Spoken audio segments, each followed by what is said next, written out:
We hear about the suffering of the Palestinians and we see the images and the videos that fit that narrative. The use of photos. Leonard Peikoff famously had this lecture, a picture is not an argument. The people who use a picture as an argument know that it's not an argument.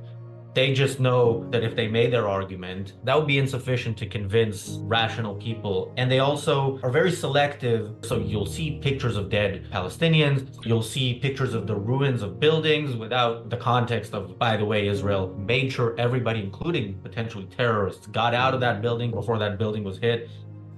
The speed at which international opinion changes drastically to the point where policy changes based on the most recent event. So October 7th happened, and the semi-free countries of the world all expressed not just sympathy with Israel, but support for Israel. And of course, that statement of Israel has a right to defend itself. Some countries were very clear about Israel has to destroy Hamas. Britain was one of them. The US sent an aircraft carrier immediately as a show of not just moral support, but potentially military support. 10 days later, the incident in Al Ali Hospital, which of course was Palestinians killing Palestinians, but blaming Israel for it and much of the world going along with it. That kind of shifted not just public opinion, but opinion among leaders of countries in the world and therefore policy.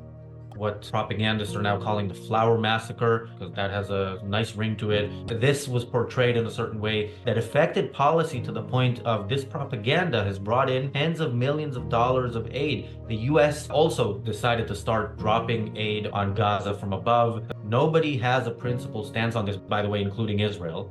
When I say nobody, I mean nobody in the West has a principled stance. The Palestinians have a principled stance, and we know how it goes when principled people fight against pragmatists. This is a statement by the European Commission basically punishing Israel for what the Palestinians say happened in that incident with the aid convoy.